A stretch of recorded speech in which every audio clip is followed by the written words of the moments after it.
When's the last time you heard the word masculinity without the word toxic attached to it? Yeah, right. Masculinity, the never-ending performance where the script keeps changing, the audience is never satisfied, and the critics are brutal.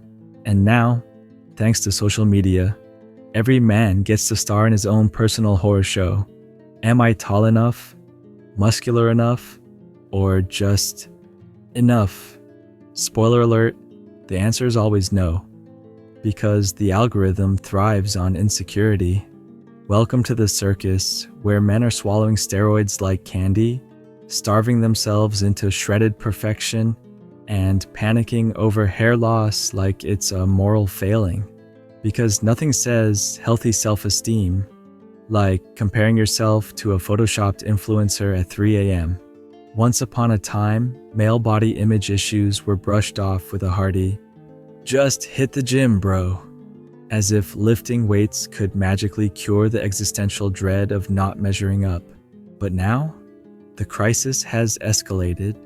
Men are developing eating disorders at alarming rates.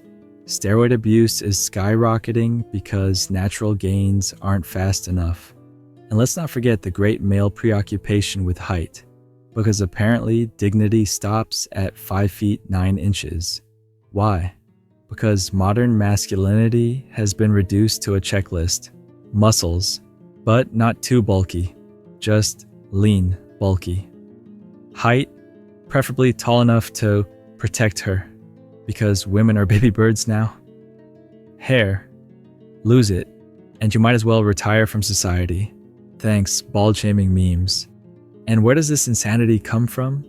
Social media, the world's most efficient insecurity factory, Instagram influencers with god-tier genetics, and Photoshop set realistic standards. TikTok trends mock small guys. YouTube is flooded with "get shredded in 30 days or you're a failure" videos. It's a never-ending highlight reel where everyone else is winning and you're just there. This isn't just, "oh, I wish I had abs." This is full-blown self-destruction. Eating disorders on the rise. Men now make up 25% of eating disorder cases, but good luck finding help when most treatment programs still act like this is a girl problem. Anorexia, orthorexia, obsession with clean eating, and binge eating don't discriminate. Yet men suffer in silence because admitting it feels unmanly. Steroid abuse and the fake natty epidemic. Want to look like a Marvel superhero? Just inject yourself with enough synthetic hormones to turn your organs into abstract art. Steroid use has doubled in the last decade, and side effects include rage, depression, heart failure, and, ironically, shrinking your own testicles. But hey, at least you'll look jacked in your casket. Height panic and baldness shame. The internet treats short men like they're defective, and bald men like they've given up on life. The result? A booming industry of sketchy, height-increasing surgeries, hair transplants, and enough copium to drown a village. The worst part? This isn't just vanity, it's pain. Men are literally risking their lives because they've been convinced their worth is tied to their reflection. Let's peel back the curtain on this whole charade with a thought experiment. Imagine a world where every man woke up tomorrow with the perfect body, chiseled jaw, towering height, Herculean muscles, and a hairline that defies time. What happens next?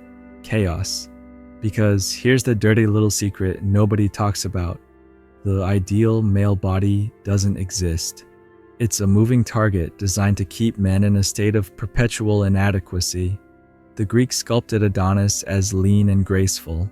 The Renaissance celebrated softer, fuller forms. The 1980s action heroes were bulky tanks. Today's influencers are vascular and hairless. The standard isn't real. It's a social construct with profit margins. This isn't just pop psychology. It's straight out of Jean Baudrillard's theory of hyperreality, where society becomes so obsessed with symbols and simulations, Instagram filters, steroid-enhanced physiques, hair transplant ads, that reality itself dissolves. Men aren't just comparing themselves to other men anymore. They're comparing themselves to digital ghosts, algorithms designed to exploit their insecurity. The muscle-bound influencer, probably dehydrated, pumped, and edited. The short king meme, a backhanded compliment that still frames height as currency. Even the language of self-improvement is a trap, because it implies you're not enough as you are. Here's the radical truth. Your body is not a project. It's not a machine to be optimized, a sculpture to be carved, or a stock portfolio where gains equal worth. It's the vessel through which you experience life. Joy, pain, love, and everything in between. The ancient Stoics had it right. External validation is a fool's game. Marcus Aurelius, one of history's most powerful men, wrote in his private journals about the futility of chasing approval. Meanwhile, modern men are out here measuring their self-worth in grams of protein and millimeters of hairline.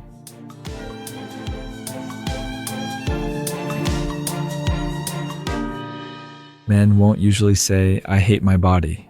Instead, they'll obsess over optimization, counting every macro, weighing themselves daily, freaking out over a 1% body fat increase.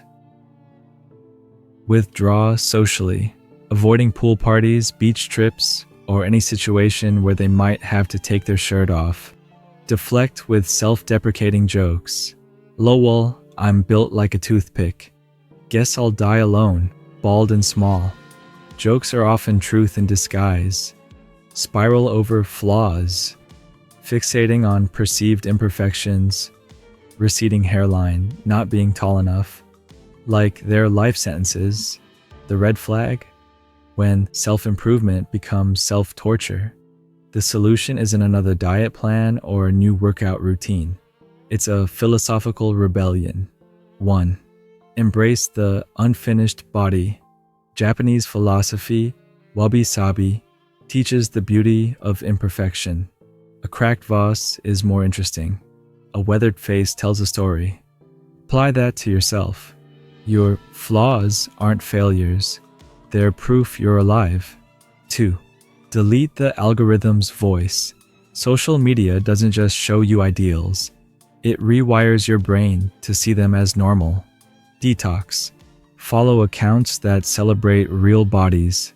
Stretch marks, scars, bald heads, all of it. 3.